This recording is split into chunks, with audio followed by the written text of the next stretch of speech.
That probably is not exactly right. Life's pretty full. I spent 40 years in the military. The plan, and out of ROTC at Kansas State, the plan was never to do that. The plan was 5 years and come back to Kansas City and work for my father. A couple of things about the military that I think, unless you've got somebody that served or you served, you might not understand real well. But the things that kept me in, of course, it was the flying that hooked me. But then it was the culture that you live in. It's the fact that you've got to trust one another. You got to trust the man on your left, the woman on your right, to get the mission done, and often for your life. And this idea of trust and integrity, and those that have it continue on, those that don't have it you get rid of somehow, was important to me. The idea that it's a meritocracy. Doesn't matter where you went to school, your skin color, your religion, any of your beliefs. If you can produce, then you have a chance of advancing. And that was very appealing. No tolerance for discrimination, also very appealing. And finally, this idea of serving something bigger than yourself. And I don't know why that resonated with me, but it did. And it felt good. Getting up in the middle of the night for some kind of flight briefing at 4 or 5 in the morning to go fly was always okay, because you thought, as you're shaving and putting your clothes on, well, this is about more than just me. It's about our country and what we're supposed to do for our country. So that's why I stayed to 40 years. Nobody at Kansas State, certainly in ROTC, or anybody that knew me very well, would ever said, well, we're sure Dick Myers will be a general and probably the chairman of the Joint Chiefs of Staff. That would have never been said. I don't know if you can say it about many people, because so many factors have to come together to ever make that happen. But so one thing led to another, and 40 years and 3 months later, I got spit out the other end of the pipeline, never really being my intention. My intention was always to come back to Kansas City, work in business with my brother and that sort of thing. So some things you never know exactly how it's going to work out. I can tell you the 4 years as chairman were the most fulfilling years of my life. People said, did you have fun being chairman? I said, no, those weren't fun years, but they were fulfilling because the challenge was so great. You may remember I was nominated in August to be chairman. 9/11 happened, and I'm in office on 1 October, and 7 days later we're at war in Afghanistan. So things happened. In fact, Mary Jo and I had been walking around Fort Myer after I'd been nominated. I said, I wonder what our challenge will be as chairman. Every chairman has some challenge, some big deal. I wonder what ours will be. And I wish I hadn't asked the question, because just a couple of weeks later we found out what that challenge was going to be. There are some things I've learned in those 4 years, and I'm going to share one of the most serious issues that I'd like to talk to you about at first, and then we'll go on from there. I believe that in a lot of our debate about our national security today, we're debating the wrong thing. We're very much focused on Iraq, which is a very important situation, and I'll talk about that. But the thing I think we should be debating is the threat that we face from violent extremism. It was violent extremism, that was the wake-up call on September 11th. And it was really a hammer blow to the head. But there were plenty of warning signs that go back decades. You don't have to go back very far. Well, 98, when Osama bin Laden declared war on us. And you say, well, it's a small group, and what can they possibly do to us to alter our way of life? And we had the East African bombings, and we had the USS Cole in Aden Harbor in Yemen. And, well, those are State Department workers, and those are Navy folks that are paid to take risk. And I mean, and we did, after the East African bombings, we put 300 plus cruise missiles into Afghanistan, into the training camps of the Qaida. But they had very little effect, obviously, because it was the wrong munition, and it was always difficult to figure out how to go to a landlocked country and do battle with Qaida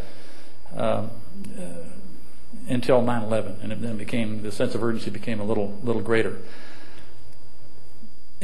I have said in uniform, and I've said out of uniform. And oh, by the way, the remarks tonight are my remarks. I'm not running for political office, and I don't work for the government. So maybe it'll help clarify where I'm coming from. And these are my views and my views alone. And by the way, this is a test question. We'll have a civics question here real quickly while we're in transition. How many folks think the chairman of the Joint Chiefs of Staff, the principal military advisor to the President and the National Security Council, is political in the sense that the Secretary is political and the President is political? Or are we apolitical? How many think the chairman is political? In other words, if George Bush, there's one hand back there, if President Bush had lost the 2004 election, he'd have picked another chairman. Well, the answer is the chairman is apolitical. And you work very hard to be apolitical, but when you stand next to the president and the next secretary all the time, people make assumptions, of course. But it's one of the hardest things you do as a professional military man is to maintain your profession and not be drawn into the politics of it. And that's the way the Constitution reads and the laws of the land, and we ought to be very thankful that's the way it is. There's some countries it's not that way, where the military does get political and eventually sometimes takes over the government from time to time, which is not anything we'd wish on the United States of America. So this threat, in my view, is the most serious threat, the threat from violent extremism, that we've faced in this country to our way of life since the Civil War. That's my view. I don't get many arguments in academia or anywhere else that that might be true. And let me tell you why I think it's true. This is an enemy that's determined. It's an enemy that has a long-range plan. There used to be an Al-Qaida website that you could go to. I don't know that you can find it. I can't find it anymore. I think it's been long since been down. But their website showed their plan for 100 years. And they colored countries red where they had turned to their form of extreme Islam and had the kind of government that the Al-Qaida would put in place. And if you go out to 100 years and the North American continent is turned red, Canada, United States, Mexico, I mean, that's their long-range vision. And they're small, but they're undeterred.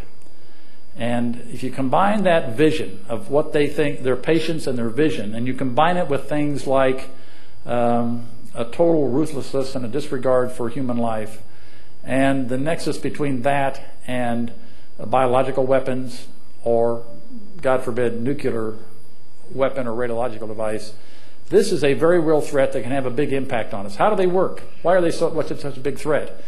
It's not because they have armies, navies, and air forces, and it's not because they're going to come down Main Street here in Lawrence. That's not going to be it at all. They're going to work on our minds like they work on the minds around the world of folks, where they use terror to create fear.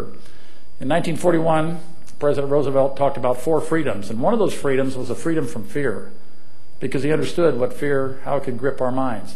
If you take yourself back to 9/11 and think about your particular circumstances, I mean, there are businesses now that are just recovering from the effects of 9/11. I know people that still don't fly on airliners because of the fear of being hijacked and run into a building or the ground.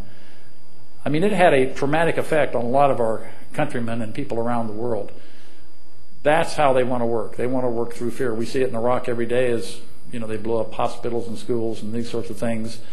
When they went after, you may remember right after Major Combat, when they went after DeMello, the UN chief there in Baghdad. When extremists hurl rockets into Israel indiscriminately, they know they're not going to have a military impact, but what they do know is they're going to create fear. And when we are afraid, then we don't think logically, and we start to make some real mistakes, or we doubt our government, or we do this or that. That's why I think this threat is so dire, and I'll tell you in a minute, I don't think we have the right strategy for the threat, and that it's being lost in the other debates that we're having on important issues, no doubt, but not the central issue that it's eventually going to be, could be the undoing of our way of life. Now, I don't think it's going to be. I think we'll rally, but we're not off to a particularly good start, in my view, in lots of ways. What's our strategy? The strategy after 9/11, and by the way, the day the president came back to Washington after 9/11, you know, in 8 months of working with the commander-in-chief, you got to know him a little bit, and he'd always enter a room sort of bouncy of step, quipping. A typical quip would be, Myers, Texas played K-State on Saturday. We made a bet. Where's my money? And this would be Monday morning. I'd be sitting there. I might not even notice he's come in the room yet, and he's already, you know. But this time he came in the room, and I've never seen a more somber person. And I think to his core, and this is my belief, He was absolutely shaken by the events of 9/11 and felt that as Commander-in-Chief and as President of the United States had kind of let the country down, and was determined never to let that happen again. And he said something at the end of this session. We had the National Security Council convene. We were actually in the east wing of the White House, way down deep, sort of the Cold War bunker part of the White House that some of these men here in the Dole Institute probably are very familiar with, that we very seldom had meetings in. And at the end of the meeting, he said something that was gratifying to a lot of us. It astounded, and I think probably caused fear in his political handlers, but it was, okay, well, by then we knew it was